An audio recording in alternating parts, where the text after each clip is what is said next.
Alhamdulillah, segala puji dan syukur kepada Allah Subhanahu wa taala kerana dengan limpahan rahmat, taufik serta hidayah daripada Allah Subhanahu wa taala, pada malam ini kita dapat sama-sama melaksanakan solat fardu maghrib dan kita dapat sama-sama berkumpul di sini untuk kita saling mengingatkan akan satu peristiwa besar yang berlaku kepada junjungan besar Nabi Muhammad sallallahu alaihi wasallam, yaitu peristiwa hijrahnya Rasulullah sallallahu alaihi wasallam.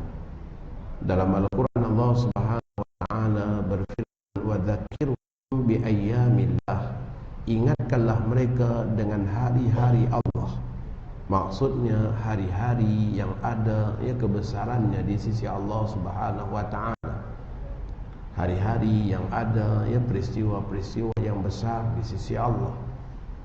Nabi kita sallallahu alaihi wasallam, apabila baginda sallallahu alaihi wasallam berhijrah ke Madinah dan baginda mendapati orang-orang ahli kitab mereka berpuasa pada hari Ashura, maka bila ditanya mereka mengatakan mereka berpuasa menyenangkan.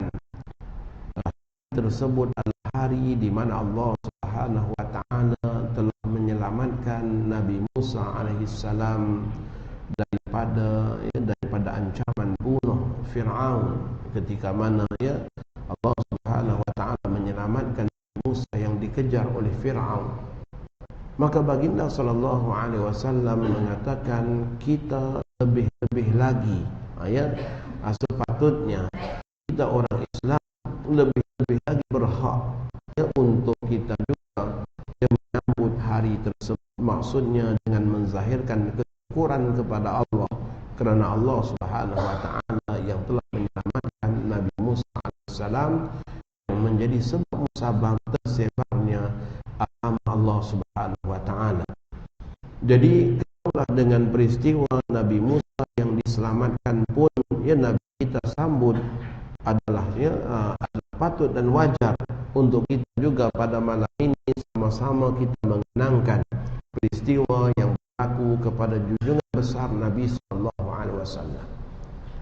Sememangnya hijrahnya Rasulullah sallallahu alaihi wasallam itu bukan berlaku pada bulan Muharram. Nabi kita sallallahu alaihi wasallam berhijrah pada 28 Safar dan kita sampai ke Kuba pada 8 Rabiul Awal. Kemudian Nabi kita sampai ke kota Madinah, ke kota Yasrib pada 12 Rabiul Awal. Tapi kenapakah apabila disebut hijrah itu disebut dan juga dimulakan dengan bulan Muharram? Kerana kata para ulama, antaranya Said Abdul Hasan Ali An-Nadawi rahimahullahu ta'ala anhu, beliau mengatakan perintah kepada hijrah itu sudah berlaku dalam bulan Muharram.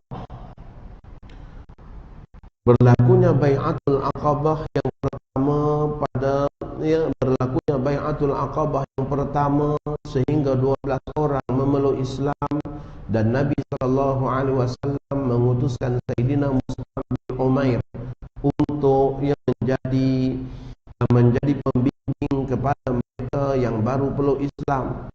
Setahun daripada ikhtiar, usaha dan juga kesungguhan Mus'ab bin Umair yang terkenal seorang yang mempunyai rupa paras yang baik, bacaan Al-Qurannya sangat hebat dan kepetahannya dalam berbicara juga sangat hebat, sehingga beliau berjaya menawar hati-hati orang-orang Aus dan Khazraj yang akhirnya ramai yang memeluk Islam. Maka pada tahun yang berikutnya beliau kembali bersama dengannya 70 orang lebih untuk bertemu dengan Rasulullah sallallahu alaihi wasallam. Ada riwayat yang mengatakan 72, ada juga yang mengatakan 75. Maksudnya kumpulan mereka itu lebih daripada 70 orang datang pada tahun ke-13 daripada kenabian, pada bulan Zulhijjah, yang akhirnya berlakulah Bai'atul Aqabah yang kedua. Dan Bai'atul Aqabah yang kedua, mereka kumpulan ini berjanji akan taat setia kepada Allah dan Rasul, dan sanggup mempertahankannya baginda sallallahu alaihi wasallam sampai ke titisan darah mereka yang terakhir. Maka mereka juga berjanji sanggup untuk membantu saudara-saudara mereka yang teraniaya di Mekah. Maka kembalinya kumpulan itu selepas musim haji, kembalinya mereka ke Madinah bermula daripada bulan Muharram. Maka baginda sallallahu alaihi wasallam mula memerintahkan para sahabat berhijrah. Maka dengan sebab itu bila Sayyidina Umar Al-Khattab radhiyallahu taala anhu ketika mana memilih tahun hijrah, orang-orang Arab sebelumnya mereka tak ada kita katakan perkiraan tahun. Tahun bagi mereka hanyalah mengikut peristiwa. Bila berlakunya kita katakan serangan angkatan tentera bergajah, maka tahun itu dikenali sebagai tahun tahun gajah. Bila berlakunya orang peluk Islam ramai-ramai selepas peristiwa pembukaan kota Mekah, maka tahun itu dinamakan Amul Wufud, tahun gerombolan, kerana ramainya orang yang datang peluk Islam. Bila berlakunya peristiwa pembukaan kota Mekah pada tahun ke-8 Hijrah, maka dikenali tahun itu dengan Amul Fathi, tahun pembukaan kota Mekah. Bila berlakunya Umratul Qadha Nabi kita lakukan pada tahun ke-7 Hijrah, maka dinamakan tahun Umratul Qadha.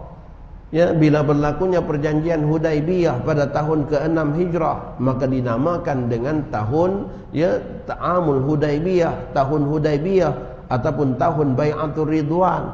Bila berlakunya peperangan Khandaq, maka dinamakan tahun perang Khandaq pada tahun ke-5 Hijrah. Jadi mereka tidak ada satu angka perhitungan pada tahun sebagaimana orang-orang ahli kitab dalam hitungan tahun Masihi mereka. Dan apabila gubernur Islam yaitu Sayyidina Amru bin Al-As radhiyallahu taala anhu mengutuskan utusan kepada Sayyidina Umar, minta kepada Sayyidina Umar Al-Khattab supaya buat sesuatu, supaya kami wahai Umar, bila kami menerima surat daripada kamu, kami mengetahui tarikhnya. Kami tahu mana satu surat yang awal, mana satu surat yang kemudian. Sebab orang Islam pada ketika itu tidak ada ketentuan tahun.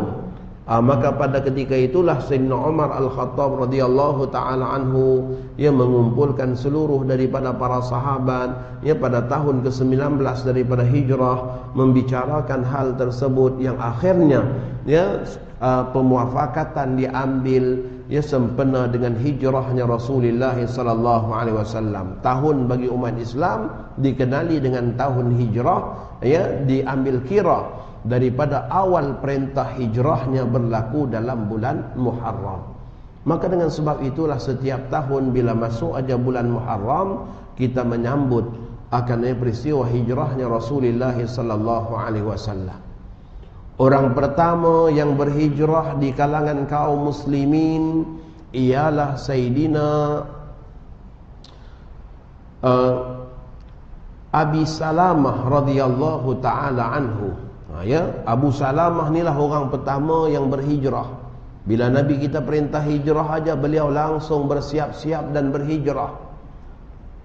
Abu Salamah ni nama beliau ialah Abdullah bin Abdul Asad. Beliau adalah saudara susuan kepada Rasulullah sallallahu alaihi wasallam.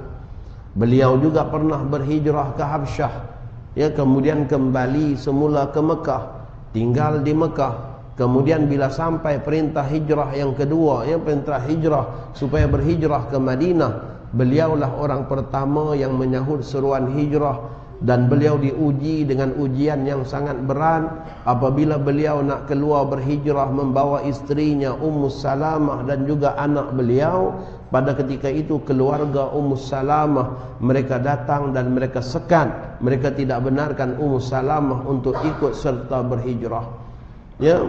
Maka berlakulah perebutan yang akhirnya Ummu Salamah dirampas oleh keluarga beliau dengan anaknya dirampas sama. Maka dipisahkan antara suami isteri tadi. maka Abu Salamah beliau berhijrah, ya, meninggalkan anak dan juga istrinya, ya, dalam jagaan, ya, dalam jagaan mertua beliau. Beliau sanggup berpisah dan, ya, berkorban kasih tadi adalah semata-mata untuk apa? Untuk mencapai redha Allah dan Rasul. Nah, sebab bila Allah dan Rasul yang perintah, maka, ya, mereka ini orang yang berhijrah adalah untuk mencapai redha Allah dan Rasul. Tuan-tuan, ya, dalam konteks kehidupan kita sebagai umat hari ini, kita juga bicara berkenaan dengan hijrah, iaitu kita nak berubah daripada situasi yang tak baik kepada lebih baik, daripada keadaan yang tak baik kepada lebih baik. Dan, ya, perubahan itu hendaklah kita ingat, hijrah bukan hanya sekadar perubahan, tetapi hijrah adalah kesediaan hati untuk taat pada Allah, sentiasa mencari redha Allah. Kalau kita berubah untuk orang lain, tuan-tuan, ya, apabila orang tak bagi perhatian pada kita, maka pada ketika itu kita akan kecewa.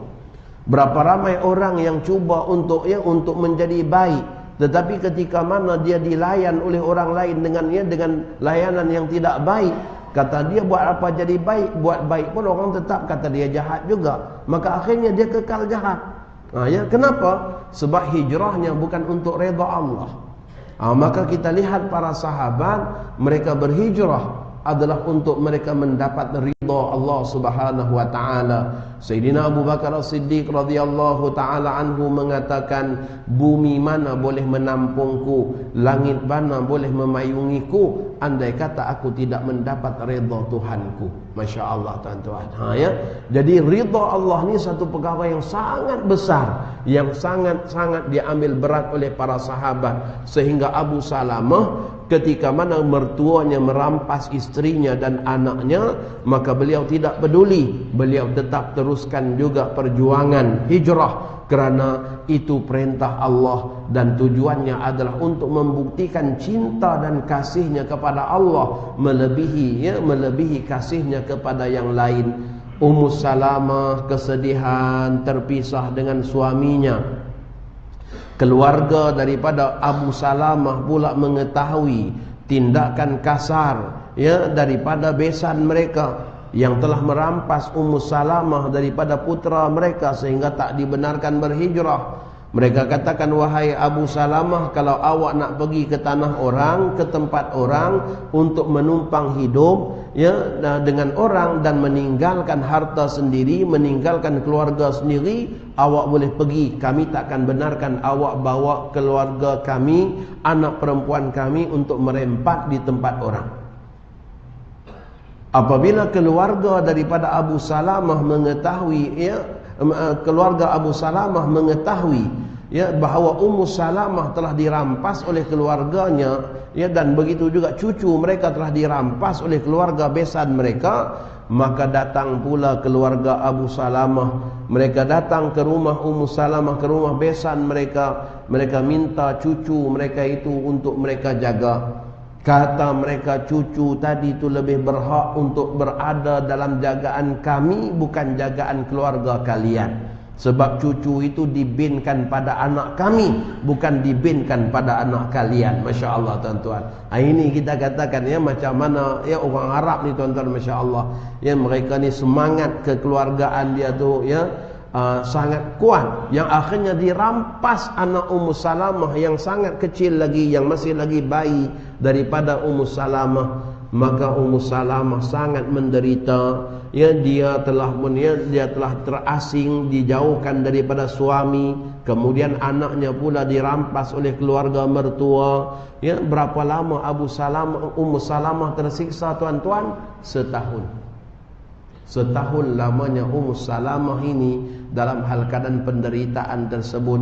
Dia seolah-olah orang yang patah hati, yang saban hari tak terurus lagi diri, ya, keluar ke sana ke sini mengharapkan peluang untuk beliau pergi ke Madinah untuk bersama dengan suaminya. Sehingga akhirnya ada salah seorang daripada keluarga Ummu Salamah menasihati keluarga Ummu Salamah ini.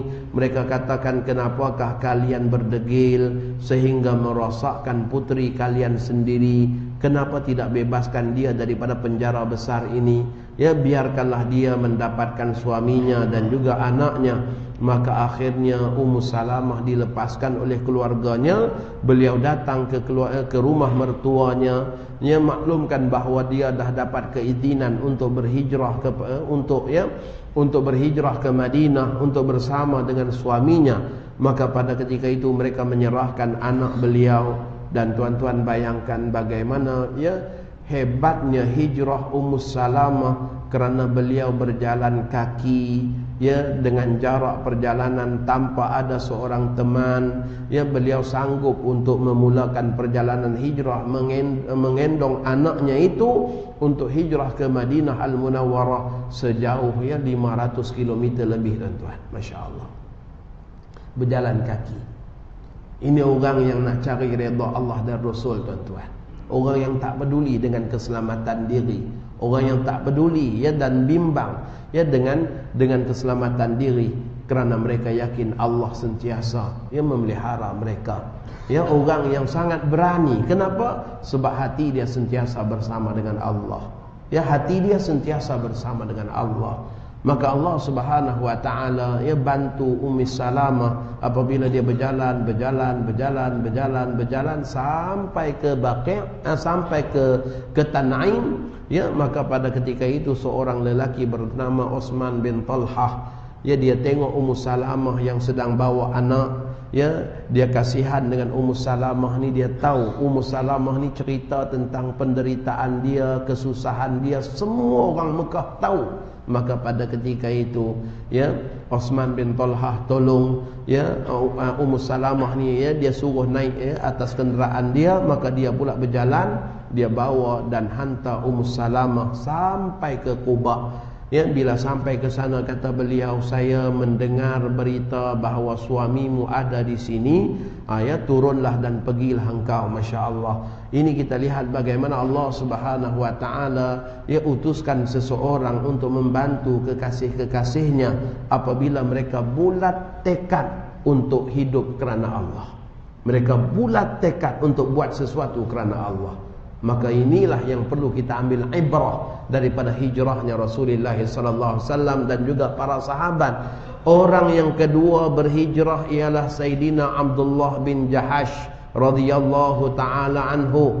Beliau berhijrah, bahkan seluruh ahli keluarga beliau turut sama berhijrah. Sehingga kan perkampungan Abdullah bin Jahash ni jadi kosong. Tiupan angin menyebabkan pintu rumah mereka terbuka, tertutup. Sehingga kan Abu Jahal bila lalu dengan Umayyah bin Khalaf, Umayyah mengatakannya asbahadar ibni Jahshin tabki ala sahibi. Telah menjadi, dah jadi rumah-rumah keluarga Bani Jahash ini menangisi akan tuannya. Macam rumah lama, rumah usang, bila kita lalu je bunyi angin, bunyi pintu, seolah-olah menangisi tuannya yang meninggalkan dia. Maka Abu Jahal merampas, mengambil rumah Abdullah bin Jahash yang merupakan rumah yang sangat besar, rumah yang sangat indah, dikatakan rumah yang sangat cantik di kota Mekah, ialah rumah Abdullah bin Jahash. Yang apabila Nabi kita SAW hijrah ke Madinah, orang yang datang jumpa Rasulullah dan mengadu hal ialah Abdullah bin Jahash. Dia kata, ya Rasulullah, rumah saya dah diambil oleh Abu Jahal. Kalaulah orang lain yang mengambil, mungkin tak kecewa sangat, tuan-tuan. Rumah yang ditinggalkan, harta yang ditinggalkan, seumur hidup usaha untuk bina rumah, dengan kesenangan yang ada di dalamnya, semuanya ditinggalkan, tetapi dimanfaatkan oleh manusia yang tak kenal Allah, dimanfaatkan oleh manusia yang durjana kepada Allah. Maka dengan sebab itu, tuan-tuan, bila Allah sebut tentang Nabi Muhammad, wa ma arsalnaka illa rahmatan lil alamin, tidak kami utuskan dikau wahai Muhammad kecuali sebagai rahmat untuk sekalian alam. Sebab apa Nabi kita jadi rahmat untuk sekalian alam? Sebab waktu diutuskan Nabi Muhammad, dah tak ada manusia sembah Allah. Maka seluruh isi alam ini sedang bersedih. Matahari bersedih dengan pancaran cahayanya dimanfaatkan oleh manusia derhaka. Rembulan bersedih dengan keindahan dan kecantikannya dimanfaatkan oleh pendosa-pendosa. Udara yang dihirup oleh manusia yang hanya melakukan dosa dan kufur. Bumi yang dipijak dimanfaatkan oleh manusia yang tak kenal Allah, bahkan tak menyembah Allah. Binatang-binatang dimanfaatkan, tumbuh-tumbuhan dimanfaatkan oleh insan yang tak kenal Allah. Maka seluruh isi langit dan bumi ini yang tugas dan kerja mereka adalah bertasbih kepada Allah. Walillahi yasjudu man fis samawati wa man fil ard. Bagi Allah seluruh isi langit dan bumi tunduk sujud pada Allah. Yusabbihu lahu ma fis samawati wa ma fil ard. Seluruh isi langit dan bumi ini bertasbih kepada Allah. Tiba-tiba yang bertasbih kepada Allah, yang taat kepada Allah, yang kasih kepada Allah, yang tunduk kepada Allah dimanfaatkan oleh manusia yang tak kenal Allah. Maka dengan sebab itu mereka bersedih. Maka Allah utuskan Nabi Muhammad SAW. Maka dengan perutusan baginda itu menyebabkan mentari kembali ceria, rembulan kembali gembira, udara yang mempesona bertambah-tambah indah dan mempesonakan. Semuanya kenapa? Sebabnya ada lagi insan yang kenal Allah, yang memanfaatkan mereka. Begitulah hal keadaannya Abdullah bin Jahash bila rumahnya diambil oleh orang yang derhaka pada Allah. Rasa kecewanya yang amat sangat, sehingga bila Nabi kita hijrah aja ke Madinah Al-Munawwarah, orang yang datang mengadu dengan Nabi ialah Abdullah bin Jahash. Beliau kata, ya Rasulullah, rumah saya dah diambil oleh Abu Jahal. Maka baginda sallallahu alaihi wasallam mengatakan, ama tarda ya Abdullah, tidakkah engkau redha wahai Abdullah, Allah Subhanahu wa taala menggantikan kepadamu sebuah rumah dalam syurga. Masya-Allah tuan-tuan.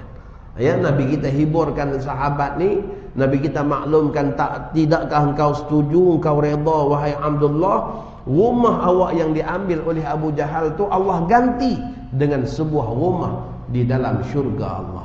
Ini tuan-tuan, kita lihat bagaimana balasan-balasan Allah Subhanahu wa taala di sebalik pengorbanan besar yang dilakukan oleh para sahabat ridwanullah alaihim ajma'in.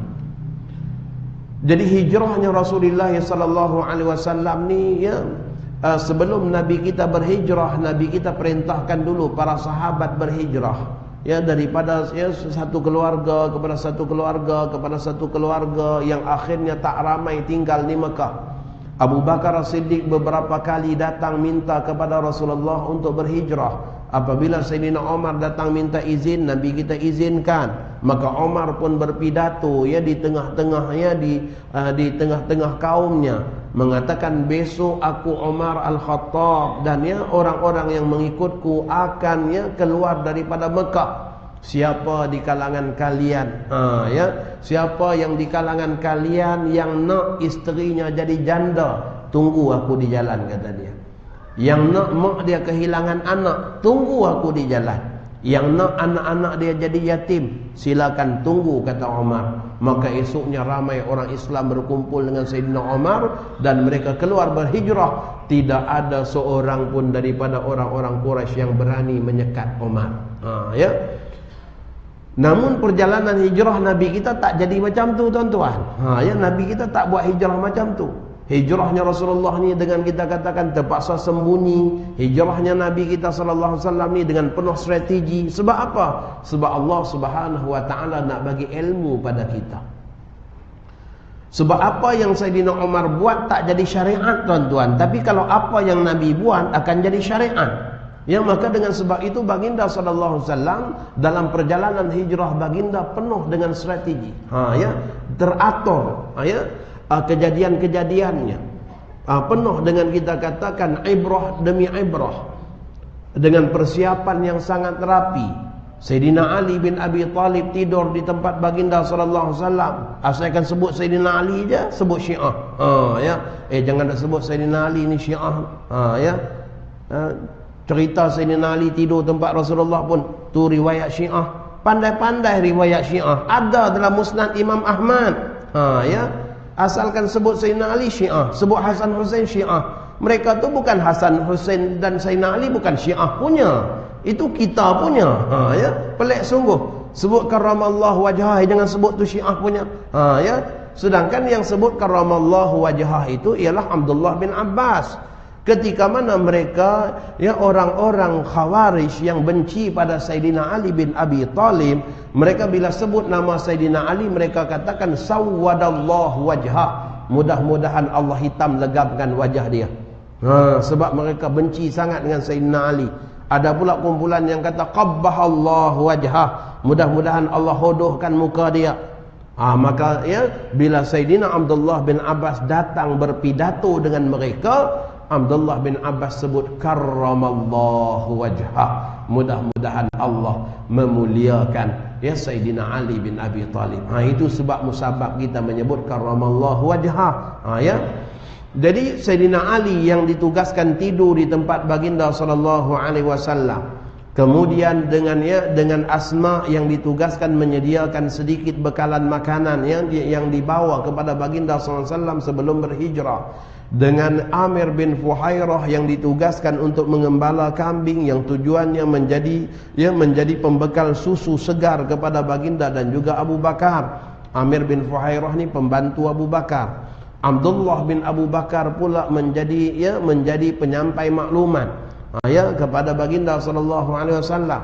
Siangnya beliau berada di tengah-tengah orang Quraisy, tengok apa perbualan mereka. Malamnya dia datang ke Gua Thur untuk menyampaikan maklumat kepada Rasulullah sallallahu alaihi wasallam.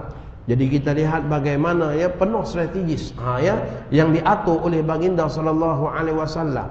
Tidak cukup dengan itu, Abdullah bin Uraiqid pula seorang yang bukan beragama Islam tetapi seorang yang dipercayai. Maka akhirnya baginda sallallahu alaihi wasallam ambil Abdullah bin Uraiqid ni menjadi apa? Menjadi penunjuk jalan. Dan di sini juga kita boleh ambil ibrah bahawa kita ni boleh bersekutu dengan orang bukan Islam dalam nak menjayakan Islam, tetapi bersyarat. Bersekutu tadi itu jangan sampai kita korban prinsip.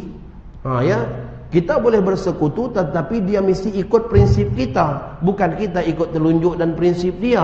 Maka saat kita terpaksa ikut prinsip dan telunjuk dia, maka pada ketika itu terbatal persekutuan. Hendaklah dibatal persekutuan tersebut. Tak boleh lagi ada pemuafakatan macam tu kalau sampai mengganggu gugat agama kita. Baginda sallallahu alaihi wasallam ambil Abdullah bin Uraiqid yang dipercayai untuk menunjuk jalan kepada baginda sallallahu alaihi wasallam, yang akhirnya sampai ke Madinah dengan selamat, ikut arahnya laluan selatan, masya-Allah. Sedangkan kota Madinah itu arah utara, tapi Nabi kita pilih jalan jauh arah selatan. Ini kita lihat bagaimana bijaksananya Rasulullah sallallahu alaihi wasallam dan bagaimana luasnya ikhtiar Nabi sallallahu alaihi wasallam. Ini nak maklumkan kepada kita tuan-tuan, sekalipun baginda seorang nabi, baginda nak tunjukkan kepada kita bahawa tidak boleh kita keluar daripada garisan ikhtiar. Mesti kita kena ada ikhtiar. Baginda sallallahu alaihi wasallam tak hijrah macam peristiwa Isra' Mi'raj, tuan-tuan. Isra' Mi'raj Allah hantar aja Buraq, Nabi kita terbang pergi senang aja. Kalau Isra', kalaulah Allah nak bagi Nabi kita hijrah macam tu, boleh. Datang aja Buraq, Nabi kita naik Buraq sekali lompat dia sampai Madinah. Malam ni saya pun tak ada cerita apa. Nak cerita apa lagi kira-kiranya pada 28 Safar Nabi kita naik Buraq, sekali Buraq lompat aja sampai Madinah. Habis cerita. Kita pun selesai ceramah. Tapi disebabkan kejadian hijrah tu dengan banyaknya kejadian-kejadiannya, dengan bermalam di guanya, dengan kumpulan pencari yang menjejak baginda sallallahu alaihi wasallam sampai ke depan pintu gua. Seorang yang pakar dalam mencari jejak manusia, dia boleh senyum pada Abu Sufyan dan juga pada Abu Jahal. Dia kata, aku sekarang ni aku rasa aku dah dapat 100 ekor unta, kata dia. Sebab Muhammad mesti ada dalam gua ni, kata dia. Yang mana bagaimana kebimbangan Sayyidina Abu Bakar As-Siddiq. Dia rasa bimbang, dia kata, ya Rasulullah, law ra'a ahaduhum tahta qadamaihi la ra'ana. Kalaulah salah seorang daripada mereka itu tengok aja ke kakinya, pasti dia akan nampak kita, sebabnya guanya tadi itu tak luas mana. Pasti mereka nampak. Tapi ketika mana orang itu dengan gembira mengatakan, aku merasakan aku sudah dapat 100 ekor unta, Muhammad dan Abu Bakar ada di sini, kata orang tersebut. Kata Abu Sufyan, nak tipu pun patut-patutlah. Tengok tu, sarang labah-labah penuh depan pintu gua. Kalau Muhammad masuk, mestilah sarang labah-labah ni putus. Masya Allah tuan-tuan. Ni Allah nak tunjuk pada kita bahawa Allah boleh menyelamatkan nabinya hanya menggunakan sarang labah-labah yang paling lemah. Allah sebut dalam Al-Quran, wa inna awhanal buyus la baitul ankabut. Rumah yang paling ampuh, yang paling mudah rosak ialah rumah labah-labah. Masya Allah, dengan makhluknya yang paling lemah, Allah jadikan sebab musabab selamatnya Rasulullah sallallahu alaihi wasallam. Maka tuan-tuan, sekalipun baginda seorang Rasul utusan Allah yang penuh dengan keyakinan kepada Allah, namun baginda tidak keluar daripada garis ikhtiar. Maka begitulah juga kita umat Nabi Muhammad sallallahu alaihi wasallam dalam kehidupan kita. Nabi kita katakan, innama yu'tar rajulu ala qadri kasbih. Seseorang itu diberikan anugerah sekadar ikhtiar dan usahanya. Maka dengan sebab itulah kita kena ada ikhtiar, kita kena ada usaha dalam kehidupan kita. Sekalipun kita yakin rezeki, ketentuan itu semuanya ada pada Allah Subhanahu wa taala. Rezeki tak pernah salah alamat tuan-tuan. Kita jangan bimbang kat mana tentang rezeki kita. Kat mana rezeki kita?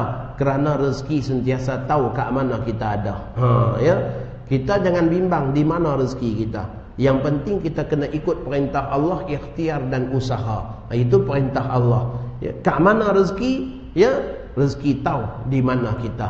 Bila dah jadi hak kita, insya-Allah akan sampai pada kita tuan-tuan. Baik, kita bagi laluan pada azan, silakan. Ya Rasulullah, law ra'a ahaduhum tahta qadamaihi la ra'ana. Ya Rasulullah, andai kata salah seorang daripada mereka melihat kepada kakinya, pastilah dia akan nampak akan kita. Jadi Sayyidina Abu Bakar As-Siddiq radhiyallahu taala anhu pada ketika itu rasa bimbang. Namun Nabi kita sallallahu alaihi wasallam menyematkan tauhid kepada Rasulullah sallallahu alaihi wasallam bahawa innallaha ma'ana. Allah bersama dengan kita. Kita tuan-tuan dalam kehidupan kita kadang-kadang kita hanya nampak sebab, kita nampak musabab. Ya Rasulullah, kalaulah mereka tengok kaki mereka, maka mereka akan nampak akan kita. Sebab tengok maka nampak. Sebab dan musabab. Sebabnya ialah makan, musababnya ialah kenyang. Tapi kadang-kadang kita lupa adanya musabbib. Musabbibul asbab, yang mencetuskan sebab, iaitu Allah Subhanahu wa taala. Maka baginda sallallahu alaihi wasallam dalam bersama Abu Bakar As-Siddiq dalam saat-saat getir yang membimbangkan itu, sehingga Abu Bakar menangis kebimbangan, menggigil seluruh tubuh beliau kebimbangan. Nabi kita sallallahu alaihi wasallam menenangkan beliau, innallaha ma'ana idh yaqulu li sahibihi innallaha ma'ana. Allah sebut dalam Al-Quran bahawa Allah bersama dengan kita. Maka Nabi kita sallallahu alaihi wasallam nak mendidik Abu Bakar As-Siddiq berkeyakinan dengan musabbib, yang mencetuskan kepada sebab. Selama mana tidak dengan keizinan musabbib takkan berlaku tuan-tuan. Kita lihat bagaimana kalaulah kita hanya pegang pada sebab dan musabab, kenapakah kesan daripada sebab musabab berbeza. Nabi Musa alaihi salam mencampakkan tongkat berubah menjadi ular. Maka pada ketika itu ahli sihir yang melihat ular itu, fa asbahas saharatu sajidin, maka semua ahli sihir tunduk, patuh, akor amanna bi rabbi Musa wa Harun. Bahkan dalam ayat yang lain Allah sebutkan mereka mengatakan kami beriman dengannya Tuhan yang disembah oleh Musa dan Harun, hanya kerana melihat satu keajaiban mukjizat ya dengan ular yang besar. Tapi bagaimana Fir'aun tengok ular yang sama, tongkat yang sama, orang yang sama yang membalingnya, tapi ketika mana dia melihat seluruh ahli sihir beriman, apa kata Fir'aun? Amantum lahu qabla an adana lakum? Kalian sanggup beriman kepada dia sebelum aku izinkan? Innahu lakabirukumul ladzi 'allamakumus sihr. Sesungguhnya dia adalah ketua kalian yang telah mengajarkan kalian akan ilmu sihir. Kita lihat tuan-tuan, sebab sama ya, tetapi ya kesan musabab dia berbeza. Sebabnya ialah tengok ular besar ya, ahli sihir tengok ular besar semuanya beriman. Fir'aun tengok ular besar jadi lagi teruk kekafiran dia, kekufuran dia. Kenapa? Sebab di balik itu ada musabbib.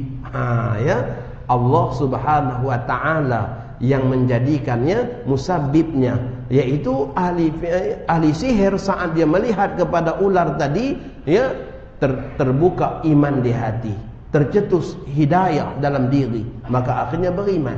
Tetapi Fir'aun menjadi kufur. Kenapa? Sebab Allah tak bagi pada dia iman. Ya, maka begitulah juga ya dalam kehidupan kita ini, kita sentiasa kena ingat kepada musabbib. Apa juga ikhtiar usaha kita buat, tapi jangan lupa di baliknya ada Allah Subhanahu wa taala. Barulah kita menjadi manusia yang bertauhid. Tuan-tuan, sejauh Nabi kita berjalan ratusan kilometer ya, Nabi kita nak pergi ke Madinah adalah tujuannya adalah untuk membawa tauhid ya, untuk menyematkan tauhid, untuk menyebarkan tauhid, yang akhirnya hari ini kita menjadi manusia yang bertauhid. Ya, itu tujuan hijrah Rasulullah sallallahu alaihi wasallam, supaya kita ni jadi umat yang menyembah Allah ya, yang bertauhidkan Allah. Maka rugilah tuan-tuan kalaulah kita hidup selama ini belum lagi mentauhidkan Allah. Tengok sesuatu tapi tak nampak Allah, itu suatu yang merugikan kita. Makan nasi dah beratus-ratus pinggan tapi tengok nasi tak nampak Allah. Oh, rugi kita tuan-tuan. Ya. Patutnya tengok nasi itu ingat ke Allah. Sebab apa tengok nasi ingat ke Allah? Sebab nak jadi sebiji beras tu tuan-tuan ambil masa berapa bulan? Ya, 6 bulan. Kemudian ya, berapa banyak air yang Allah turunkan daripada langit? Berapa banyak ya, berapa banyak zat yang diambil daripada bumi? Berapa banyak udaranya? Berapa banyak ya, nak jadi air daripada langit pula macam mana? Allah Subhanahu wa taala bagi pancaran matahari. Macam mana pula ya, dengan kepanasan 70 darjah Celsius barulah air boleh jadi wap. Yang wap ni naik pula ke langit. Kalau naik lebih daripada 40,000 kaki dia akan hilang begitu sahaja. Maka Allah jadikan awan pula untuk menyerap wap tadi. Masya Allah. Tu siapa buat tuan-tuan? Semuanya Allah. Kita tak mampu nak buat. Ya. Berapa kali dulu duk buat pembenihan awan, tembak sini turun sana. Ya. Duk harap nak turun dekat ya, dekat empangan, tak turun di empangan, turun tempat lain. Ya. Kita tak boleh nak buat, itu Allah yang bagi. Masya Allah. Sebiji beras saja tuan-tuan. Ya, sepinggan nasi aja yang kita makan tu patutnya dah nampakkan kita kepada Allah. Maka dengan sebab itulah dalam ayat fa'aina ma tuwallu fathamma wajhullah, ke mana sahaja awak beralih maka awak ya akan melihat Allah. Melihat Allah di situ maksudnya apa? Melihat tanda-tanda keagungan kebesaran Allah yang mengingatkan kita kepada Allah Subhanahu wa taala. Nih, nabi kita berhijrah sejauh itu tuan-tuan, untuk nabi kita membawa tauhid kepada kita. Jadi rugilah kalau sampai dalam hidup kita tak nampak Allah Subhanahu wa taala lagi. Balik aja ke rumah lepas kuliah ni, sampai rumah aja ya, isteri tanya, "Bang, nak makan ke?" Masya Allah, dengan senyumannya lagi. Ya Allah, rasa malunya kita kepada Allah. Engkau layan aku ya Allah, sampaikan kau sediakan orang yang senyum untuk aku, masak untuk aku, berikan kepada aku. Masya Allah. Jangan nampak isteri je tuan-tuan, sebalik tu anugerah Allah kepada kita. Rasa malunya kita dengan Allah Allah Subhanahu wa taala, barulah kita jadi insan yang masya-Allah dekat dengan Allah, bertauhidkan Allah, sentiasa kagum dengan Allah Subhanahu wa taala. Apa juga jadi dalam kehidupan kita, kita sentiasa berada dalam hal keadaan jamal dan jalal. Ya, kita menyadari sifat Allah jamal dan juga jalal. Ketika mana Allah beri kebaikan pada kita, ya Allah, Engkau sedang menganugerahkan kepadaku ya sifat-sifat jamalmu ya Allah. Ya, Allah bagi rezeki pada kita, Allah bagi anak kita berjaya, Allah beri kepada kita orang sayang dan cintakan kita. Masya Allah. Sebab apa? Allah nak tunjuk sifat-sifat jamalnya, iaitu rahimnya, pengasihnya, penyayangnya, semuanya ada di situ.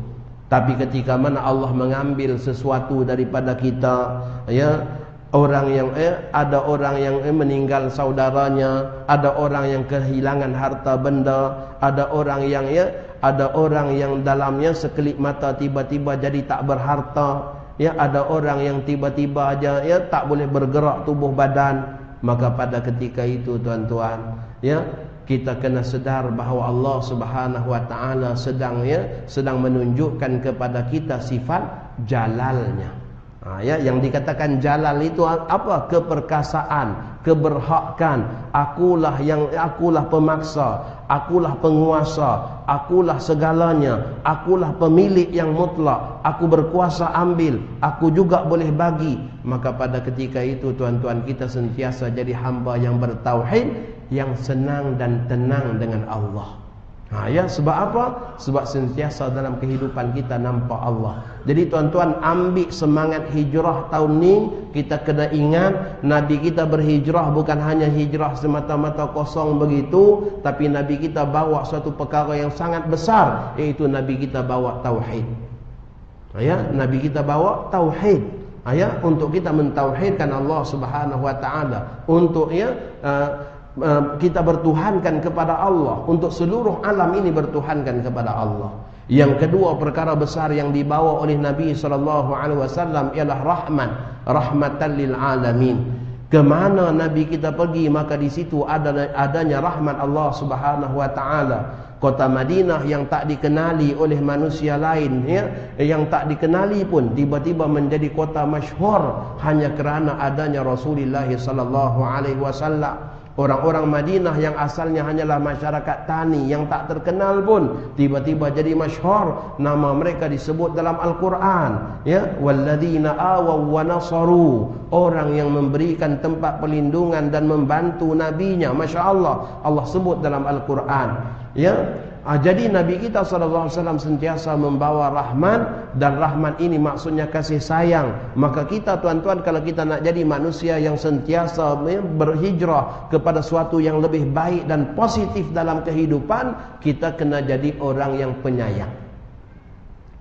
Apa juga kerja tuan-tuan, kalau kita buat dengan kasih sayang, insya-Allah akan sempurna. Tapi kalau kita hanya buat sekadar kita merasakan tanggungjawab, kadang-kadang tak sempurna. Sembahyang kalau rasa sayang pada Allah, insya-Allah sembahyang itu lebih indah.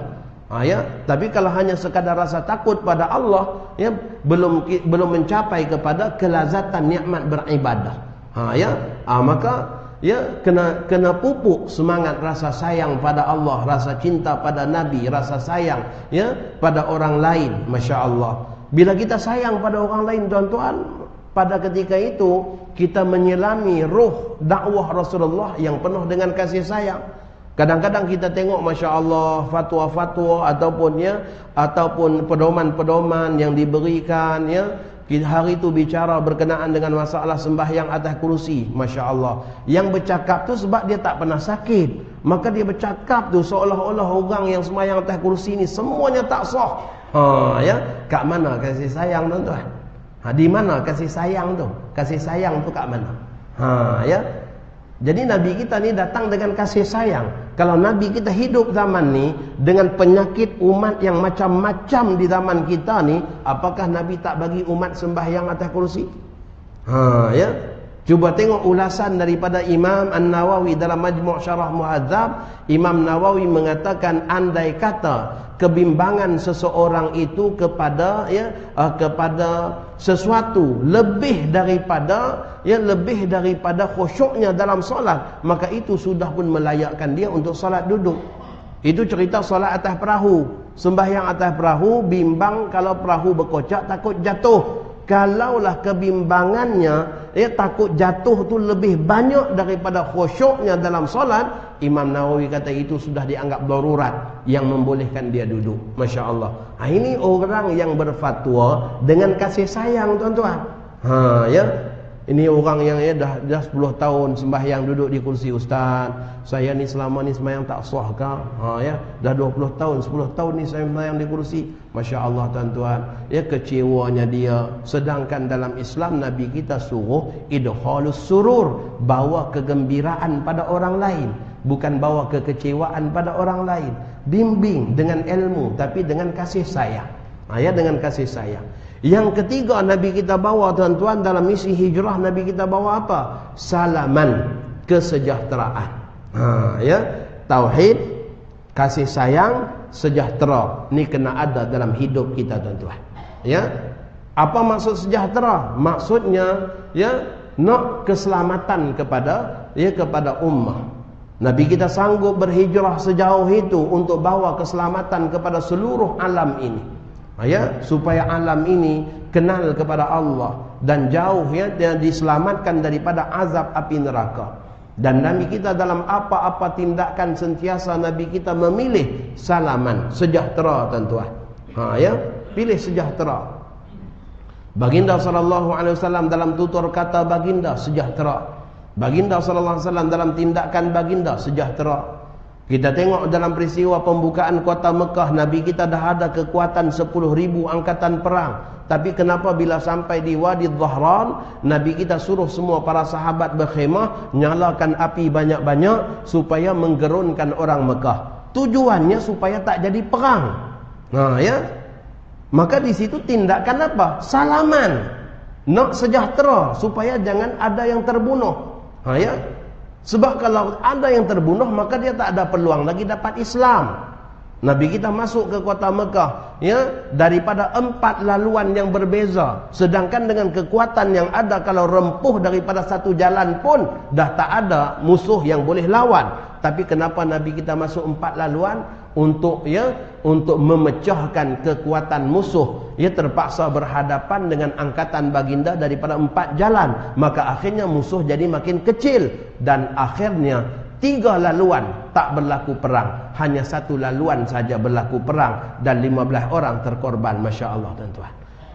Jadi baginda SAW sentiasa memikirkan salaman, kesejahteraan dalam tindakan baginda SAW. Dan itulah juga, tuan-tuan, kena ada pada diri kita sebagai ketua keluarga. Nak bercakap, nak buat keputusan, kena fikir dulu, ada tak kasih sayang kat situ? Ada tak salaman kat situ?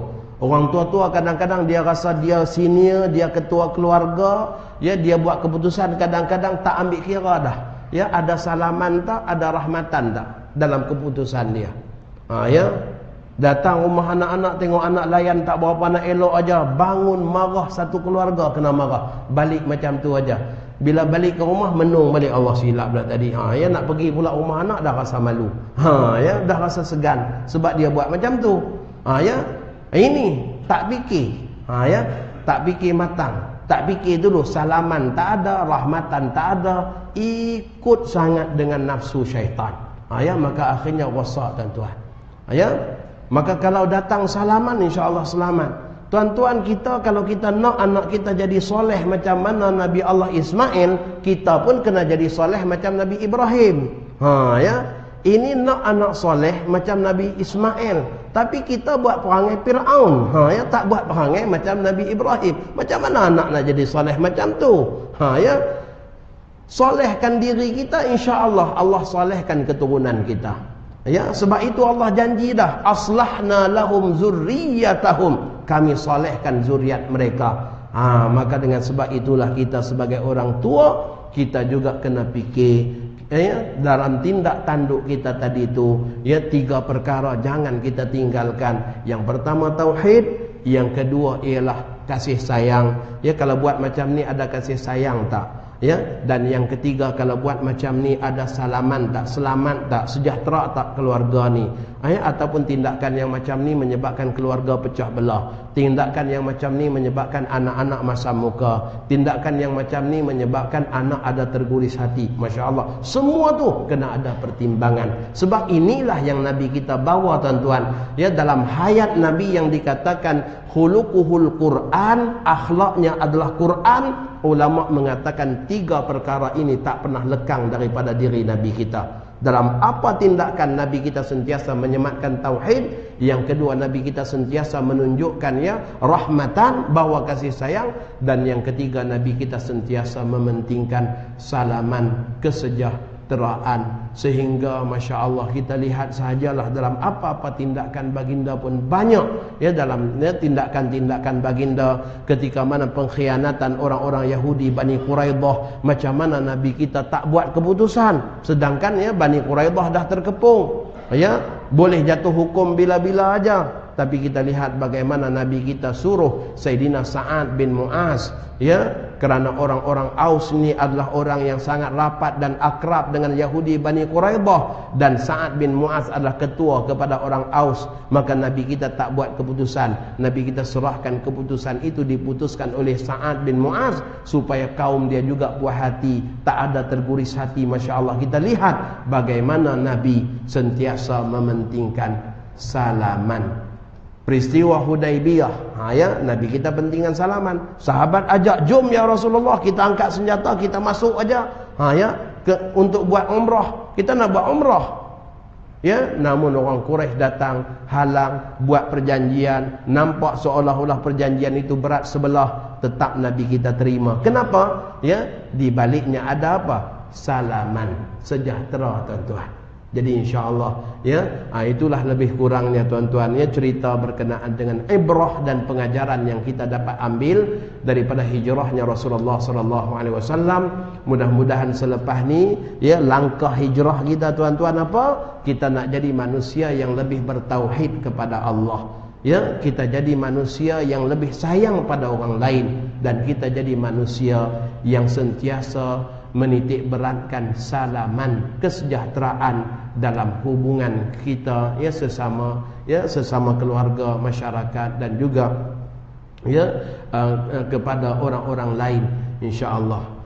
Jadi mudah-mudahan itulah kita dapat mengambil faedah daripada apa yang telah dibicarakan. Aku qauli hadza wa astaghfirullahal azim li wa lakum wa lisairil muslimin wal muslimat fastaghfiruh innahu huwal ghafurur rahim. Allahumma ij'al jam'ana hadza jam'an marhuma wa tafarruqana min ba'dihi tafarruqan ma'suma wa la taj'al fina wa la ma'ana syaqiyyan wa la matrudan wa la mahruma. Ya Allah ya arhamar rahimin, rahmatilah semua yang hadir pada malam ini dan seluruh ahli keluarga mereka.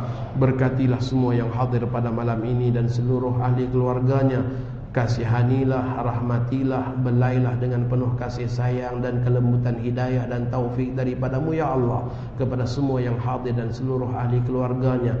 Ya Allah, kau golongkanlah semua yang hadir ini tergolong di kalangan mereka yang mendapat taufik hidayah, perlindungan, penjagaan daripadamu ya Allah, sehingga selamat dalam kehidupan dunia dan juga kehidupan akhirat. Ya Allah ya arhamar rahimin, kami berkumpul untuk kami bercerita dan mengenangkan kisah tentang kekasihmu ya Allah. Maka engkau mekarkanlah kerinduan kami, kecintaan kami kepada baginda sallallahu alaihi wasallam, dan golongkanlah seluruh daripada kami ini ya Allah tergolong di kalangan mereka yang nanti dapat bertemu baginda sallallahu alaihi wasallam dalam hal keadaan diridai.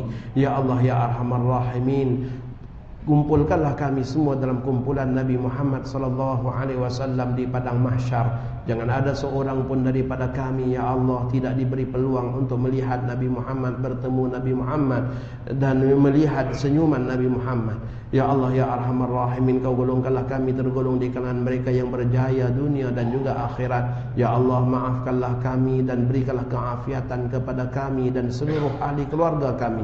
Ya Allah, kau rahmatilah kedua orang tua kami, ampunilah dosa-dosa mereka. Andai kata mereka tersalah dalam mendidik dan membimbing kami ya Allah, Allah, maafkanlah mereka, ampunilah mereka, anugerahkanlah syurga buat mereka ya Allah. Ya Allah, kami tidak mampu untuk membalas kebaikan-kebaikan mereka melainkan dengan doa kami ini ya Allah. Janganlah sehingga doa kami tidak diterima ya Allah. Rahmatilah orang tua kami, kasihanilah mereka, berkatilah mereka, berilah keampunan kepada mereka, jadikanlah syurga sebagai tempat kembali mereka ya Allah ya Arhamar Rahimin. Guru-guru kami yang telah menyampaikan ilmu kepada kami ya Allah, berikanlah kesihatan kepadanya, kekuatan kepada mereka, berikanlah ya Allah keluasan rezeki kepada mereka dan kelapangan waktu kepada mereka ya Allah. Kadang-kadang mereka tidak sempat untuk menguruskan anak dan keluarga mereka, mendidik dan membimbing keluarga mereka dengan kesibukan-kesibukan mereka dalam urusan dakwah ya Allah. Engkau utuskanlah insan-insan soleh yang boleh membimbing dan mendidik anak-anak mereka ya Allah.